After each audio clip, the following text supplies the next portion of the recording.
தெய்வம் நீ என்று உணர் யூடியூப் சேனல் உங்களை அன்புடன் வரவேற்கிறது.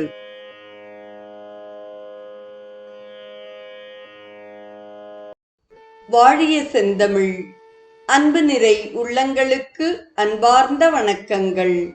வாழ்ந்து காட்டிய வள்ளல்கள் வரிசையில் சுவாமி சிவானந்தரின் வாழ்க்கை வரலாற்றை தொடர்ந்து இந்துக்களின் விரதங்களும் விழாக்களும் என்ற நூல் குறித்து சுவாமி சிவானந்தரின் கருத்துக்களை நாம் சிந்தித்துக் கொண்டிருக்கிறோம். இன்றைய நிகழ்வில் ஸ்ரீ ராமநவமியின் பகுதி 2 தொடர்கிறது. அனைத்து உயிரிலும் விளங்குபவரும் இணையற்றவரும் ஆனந்த ஸ்வரூபமாக விளங்குபவருமான ஸ்ரீராமரிடம் பக்தியை வளர்க்காமல் மனிதன் எவ்வாறு துன்பம், துக்கம், கவலை நிறைந்த சம்சார கடலை கடக்க முடியும்? லக்ஷ்மி தேவியும் சீதையின் நாயகனான விஷ்ணுவான ராமரை நீங்கள் வணங்குகிறீர்களா? எல்லா முட்டாள்தனத்தையும் பகைமையையும் விடுங்கள். ராம சேவையில் ஈடுபடுங்கள். அவனிடம் அடைக்கலம் அடைந்தவர்களிடம் பகவான் மிகவும் பிரியம் கொண்டு விளங்குகிறார். என்னை அடைக்கலமடைந்து நான் உன்னுடையவன் என்று எவன் சொல்கிறானோ அவனுக்கு நான் அனைத்து உயிரிலிருந்தும் அஞ்சாமையை அளிக்கிறேன். இது எனது வாக்குறுதி என்று அவர் இராமாயணத்தில் உறுதியளித்திருக்கிறார். பிறர் பொருளை விரும்பும் தீய குணங்கள் நிறைந்த ஒருவன் கூட யாண்டும் பகவானை நினைத்தால் உலகியல் தீமைகள் அனைத்திலிருந்தும் விடுபட்டவனாகிறான். அவன் தூய்மை அடைந்து இறைவனின் பெருநிலையை எட்டுகிறான். பகவன் நாமம் இதயத்தை தூய்மைப்படுத்துவதில் தலையாயது ஆகும். அது ஒருவனுடைய அனைத்து பாவங்களையும் போக்குகிறது. இது மட்டுமல்ல, அது தீய குணங்களையும் இல்லாததாக்குகிறது. இனிப்பிலும் இனிப்பான பொருள் பகவன் நாமமே. அது அமைதியின் உறைவிடம், தூய ஆன்மாக்களின் உயிர் நாடியது. தூய்மைப்படுத்தும் பொருள்களை அது தூய்மைப்படுத்துகிறது. உலக ஆசைகள் என்னும் தீயை அது அணைக்கிறது. அது இறைஞானத்தை தூண்டுகிறது. தேவானந்த கடலில் அது சாதகரை குளிப்பாட்டுகிறது. ஸ்ரீராமருக்கும் அவரது பெயருக்கும் புகழ் உண்டாகுக. பக்தனே, அவன் பெயரைச் சொல், அவன் புகழை பாடு, அவனது பாதங்களை தொழு. சிவபிரானது இதயத்தில் பிரதிபலிக்கும் கார்முகில் வண்ணனான ஸ்ரீராமரை உங்கள் இதய கமலத்தில் அமர்த்துங்கள். வேதங்கள் என்னும் கடலை கடைந்து எடுக்கப்பட்டதும் கலியுக கஷ்மலங்களை போக்குவதும் சிவபெருமான் நாவில் யாண்டும் இருப்பதும் உலகாயத்தம் என்னும் வியாதியை போக்கவல்ல அருமருந்தும் சீதா தேவியின் உயிராய் அமைவதுமான ஸ்ரீராம நாமம் என்னும் அமிர்தத்தை இடைவிடாது அருந்தும் பக்தன் பாக்யவானாகிறான். ராமநாமம் அறியாமையையும் காமத்தையும் பாவத்தையும் பொசுக்குகிறது. சரியாகவோ தவறாகவோ பொருள் உணர்ந்தோ உணராமலோ ராமாய் என்ற வார்த்தை உச்சரிக்கப்படுமானால் அது பக்தன் மீது நல்லது அனைத்தையும் மழையாக பொழிகிறது. உலகியல் அல்லது சம்சார சாகரத்தை கடக்க உதவும் பிரம்மமே ஸ்ரீராமர். யோகிகள் ரமிக்கும் ஆத்மனே ராமன். பகவானின் 1000 நாமங்களுக்கு இணையானது இந்த ஸ்ரீராமநாமம் என்று பார்வதியிடம் சிவபெருமான் கூறுகிறார். இதை நான் வெட்டி பேச்சுக்கான மாற்று மருந்து என்று அழைக்கிறேன்.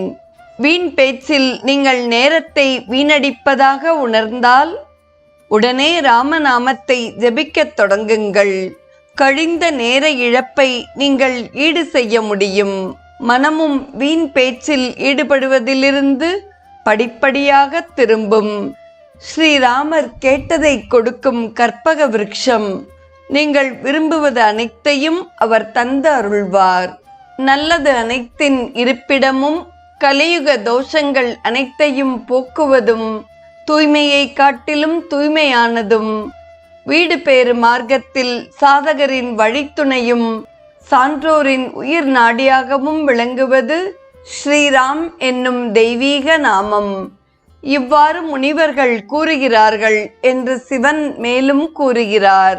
ராமநவமி நன்னாளன்று உங்கள் ஒவ்வொரு சுவாசத்திலும் நீங்கள் ராமநாமத்தை உச்சரிப்பீர்கள் என்றும் அறவாழ்க்கை வாழ முயல்வீர்கள் என்றும் உறுதி எடுத்துக்கொள்ளுங்கள். இந்துக்களில் வைஷ்ணவர்களுக்கு ராமநவமி ஒரு மிக முக்கியமான விழாவாகும். இருப்பினும் சிவனை வழிபடுபவர்களும் இதனை கொண்டாடுகின்றனர். சிலர் அன்று முழுவதும் உபவாசம் இருக்கின்றனர். கோவில்கள் அலங்கரிக்கப்பட்டு ஸ்ரீராம விக்கிரகம் நன்கு விலை உயர்ந்த ஆபரணங்களால் அழகூட்டப்படுகிறது. ஆலயங்களில் புனித ராமாயணம் வாசிக்கப்படுகிறது. ராமர் பிறந்த அயோத்தியில் ஒரு பெரிய மேளா அன்று கொண்டாடப்படுகிறது.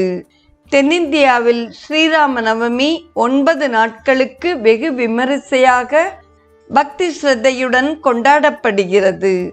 கதா காலக்ஷேபம் செய்வதில் வல்லுநர்கள் ராமாயண கதையை பக்தி ரசம் சொட்ட சொட்ட எடுத்துரைக்கின்றனர்.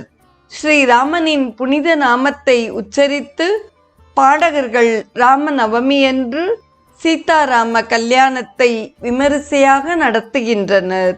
சிவானந்த ஆசிரமத்தில் 9 நாட்களுக்கு ஸ்ரீராம நவமி சிறப்பாக கொண்டாடப்படுகிறது. ஆன்ம சாதகர்கள் எவ்வளவு முடியுமோ அவ்வளவு ஜபம் செய்கிறார்கள். புனித மந்திரங்களான ஓம் ஸ்ரீ ராமாய நமக, ஸ்ரீராம், ஸ்ரீராம் ஜெயராம், ஜெய ஜெயராம் என்பவை பாராயணம் செய்யப்படுகின்றன. இந்த 9 நாட்களிலும் பக்தர்கள் வால்மீகியின் சம்ஸ்கிருத ராமாயணத்தையோ அல்லது துளசிதாசரின் ஹிந்தி ராமச்சரித்த மானசையோ பக்தியுடன் வாசிக்கின்றனர். ராமாயணம் முழுவதையும் படிக்க முடியாதவர்கள் ராமாயணம் முழுவதையும் அடக்கியுள்ள அந்த ஸ்லோகத்தின் பொருளை மட்டும் படித்தால் போதும். ஆரம்பத்தில் ரிஷிகள் தவம் செய்த காட்டிற்கு ஸ்ரீராமர் சென்றார். மாயமானை கொன்றார். சீதை அபகரிக்கப்பட்டாள். ஜட்டாயு கொல்லப்பட்டார். ராமர் சுக்ரீவனை சந்தித்தார். வாலியை கொன்றார். சமுத்திரத்தை கடந்தார். லங்கை மாநகர் அனுமனால் எரிக்கப்பட்டது. அரக்கர்களான ராவணனும் கும்பகர்ணனும் பிறகு வதம் செய்யப்பட்டார்கள். இதுதான் புனித ராமாயணமாகும். பக்தர்கள் ஒருவரை ஒருவர் ஸ்ரீராம், ஜெயராம்ஜி என்று வரவேற்கின்றனர். ஸ்ரீராமரை தங்கள் இஷ்ட தெய்வமாக ஏற்றுக்கொண்டிருப்பவர்கள் உபவாசம் இருந்து 9 நாட்களிலும் வெறும் பாலும் பழமும் மட்டுமே உட்கொள்கிறார்கள். சிலர் ஸ்ரீ ராமநவமி அன்று மட்டும் உபவாசம் இருக்கிறார்கள். இறுதி நாளான ஸ்ரீ ராமநவமி அன்று நன்கு அலங்கரிக்கப்பட்ட ஆலயத்தில் வெகு விமரிசையாக பூஜை நடக்கும். லக்ஷார்ச்சனை உட்பட அனைத்து வேத சடங்குகளும் நடத்தப்படுகின்றன. ஒரு வேள்வி செய்யப்படுகிறது. காலை 4 மணி முதல் இரவு வெகுநேரம் வரை எங்கும் ராம் ராம் என்றே கேட்கிறது. ஸ்ரீராமருடன் தொடர்புடைய துண்டு பிரசுரங்கள், புத்தகங்கள் விநியோகம் செய்யப்படுகின்றன. மாலையில் விசேஷ சத்சங்கம் நடக்கும். ஸ்ரீராமரின் சரித்தம் மற்றும் தத்துவம் குறித்து சொற்பொழிவுகள் நிகழ்கின்றன. தீவிர சாதகர்கள் தங்களது ஆன்மீக முன்னேற்றத்தை துரிதப்படுத்த புது முயற்சிகள் மேற்கொள்கின்றனர். அன்பு சாதகர்களே, நேரம் ஓடுகிறது. காலத்தின் அருமையை உணருங்கள். காலம் பொன் போன்றது. ஒவ்வொரு வினாடியையும் லாபகரமாக செலவிடுங்கள். வீண் கற்பனையில் நேரத்தை வீணாக்காதீர்கள். வெட்டி பேச்சு அனைத்தையும் தவிருங்கள். தெய்வீக லட்சியத்தையும் குறிக்கோளையும் அடைய வாழ்வின் ஒவ்வொரு வினாடியையும் பயன்படுத்துங்கள். உங்களுள் மறைந்து கிடக்கும் சக்தியினை வெளிப்படுத்துங்கள். விரிவடையுங்கள். முன்னேறுங்கள். அதிமானுஷ்யமான ஓர் ஆற்றல் மிக்க யோகியாகுங்கள். நன்கு முயன்று வாழ்வின் லட்சியத்தை அடையுங்கள். பகவான் ஸ்ரீராமரிடம் பக்தி கொண்டு பேரானந்தத்தை நீங்கள் அனைவரும் அடைவீர்களாக. தெய்வீக அன்பின் ஆனந்தத்தில் நீங்கள் திளைப்பீர்களாக. கோட்டி சூரிய பிரகாசம் உள்ளவரும் தேவர்களாலும் பக்தர்களாலும் வணங்கப்படுபவருமான ஸ்ரீராமர் உங்களை காப்பாராக. ஸ்ரீராமரின் அருள் உங்கள் அனைவர் மீதும் மலர்வதாக என்று சிவானந்தர் நிறைவு செய்கிறார். நாளைய நிகழ்வில் ஹனுமத் ஜெயந்தி குறித்து சிவானந்தர் கூறிய கருத்துக்களை நாம் தொடர்ந்து சிந்திப்போம். இன்றைய நிகழ்வை கேட்டு பயனுற்ற அத்துணை நல்ல உள்ளங்களுக்கும் நெஞ்சார்ந்த நன்றி.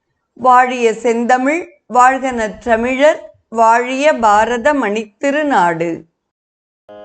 தெய்வம் நீ என்று உணர் யூடியூப் சேனலை கேட்டு மகிழ்ந்த நீங்கள் உங்கள் நட்பு வட்டத்திற்கும் பகிர்ந்து தொடர்ந்து உங்களது நல்ல ஆதரவினை சப்ஸ்கிரைப் செய்து வழங்குமாறு அன்புடன் வேண்டுவது உங்கள் அன்பின் விசாலம்.